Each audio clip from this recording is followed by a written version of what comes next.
আজি যোৱাকালি নিচিনা আজিও মানে আমাৰ চিলাং জিলা বিপেক দলৰ অফিচত কাজলগাঁও ইয়াত তাৰমানে বাক্সা জিলা আৰু ওদালগুৰি জিলাৰ আলেম উলেমা সকলক লৈ আৰু মাদ্ৰাছা টিচাৰসকলক লৈ আলোচনা আছে। সেইটোৱে মেইন উদ্দেশ্যটো। আৰু ঘটনাটো হ'ল আগন্তুক যিটো BTC নিৰ্বাচন, এই নিৰ্বাচনত আলেম উলেমা সকলে আমাৰ বিপেক দলক কেনেকে সহায় কৰিব লাগে বা কৰিব পাৰিম ইয়াৰ কথা সেইটো ছাবজেক্ট লৈ পেলাই আলোচনা হ'ব। আৰু মাদ্ৰাছা সকলেও বহুত অভাৱ অভিযোগ আছে, সেইবিলাক গোটেই কথা আলোচনা হ'ব।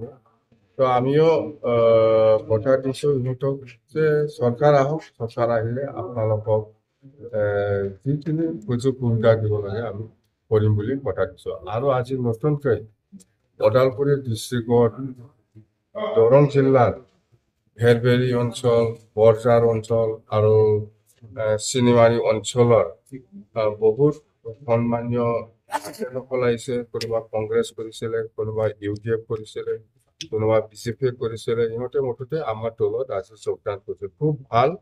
মুঠতে নতুনকৈ 18টা না 19টা গাঁও ভেৰভেৰী, বৰঝাৰ আৰু চিনিমাৰী এই অঞ্চলত ছিনিয়ৰ ব্যক্তি যিসকল পুৰাণা UDF কৰি আছিলে, কংগ্ৰেছ কৰি আছিলে, BJP কৰি আছিলে, ইহঁতে আমাৰ দলত আজি যোগদান কৰিছে। মুঠতে হৰিচিঙা সমষ্টিত সোমাইছে আৰু বাকীটো ৰৌতাত সোমাইছে আৰু কিছু মধুগিৰি সমষ্টিত সোমাইছে।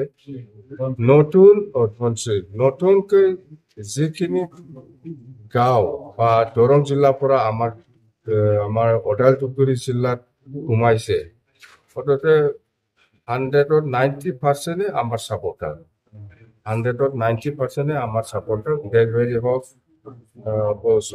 হৰিচিঙাত হওক, ধনশিত হওক বা মধুবাৰী যিখিনি গাঁও ইয়াত অন্তৰ্ভুক্ত হ'ল দৰং জিলাৰ পৰা, আমি খুব ভাল পজিটিভ ৰেছপন্স পাইছে। আউটচাইডাৰ যিখিনি সোমাইছে জিলা হিচাপে যদি ক'বলৈ যাওঁ, ওদালগুৰি, বাক্সা, তামুলপুৰ, চিৰাং, কোকৰাঝাৰ, কোনখন কেইখন জিলাত আমি ওদালগুৰি জিলাত 10টা সমষ্টি আছে। 10টাৰ ভিতৰত আমি চিয়ৰ 7টা আমি পাওঁ, 2-3টা হাৰিব পাৰে, 7টা সমষ্টিটো আমি পাওঁ।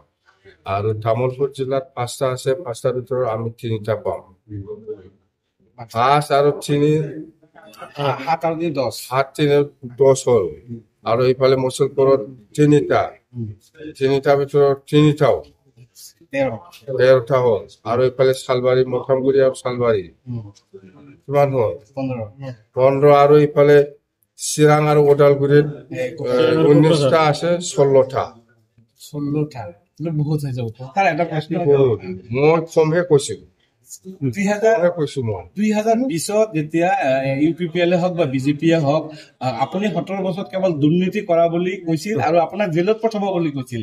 আপোনাক জেলত কিয় পঠাব নোৱাৰিলে? প্ৰমোদৰ কথা, প্ৰমোদৰ কথা, এইটো ৰাইজৰ কথা নহয়। 17 বছৰত মই একো দুৰ্নীতি কৰা নাই, এইটো প্ৰমাণ হৈ গ'ল। গভৰ্ণৰ ডাঙৰীয়া নিজে আহি পেলাই শাসন কৰি গ'ল 9 মাহ। তেতিয়াতো মই যদি কিবা দুৰ্নীতি কৰিছে তেতিয়াই ধৰিলে হয়। প্ৰমোদ বড়োৰ দুৰ্নীতি হিচাপ নাই, আমি কৈ পেলাই হিচাপে কৰিব নোৱাৰে। প্ৰমোদ বড়ো নিজকে জানে। আৰু প্ৰমোদ বড়ো হিচাপে আজি মুঠতে 40টাৰ ভিতৰত বাইচান্স যদি লাখ আছে, যদি লাখ নাই এটাও নাপাব, যদি লাখ আছে এটা দুটা পাব পাৰে, কিন্তু লাখৰ ওপৰত। 2020ত আপোনাৰ সংখ্যাগৰিষ্ঠ লাভ কৰাৰ পিছতো আপোনাৰ আঁতৰাই BJP ৰাজনীতি এইবিলাক আৰু কি কম, আপোনালোকে জানে যে লিলি হোটেল, এইবিলাকত কিবা চৰকাৰ হয় নেকি? লিলি হোটেল কিবা চৰকাৰ হয়? এইবাৰো তেনেকুৱা হ'ব পাৰে নেকি? এইবিলাক একবাৰ হৈছে আৰু নহয়। আৰু এইবাৰ BTC বিগ ব্ৰাদাৰ কোন হ'ব?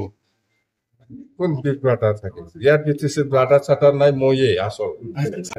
কোনো BPF চিংগেল, কাৰো লগত মিত্ৰতা নাই, কাৰো লগত আলোচনাও হোৱা নাই, না UDF, না কংগ্ৰেছ, না BJP, না UPPL।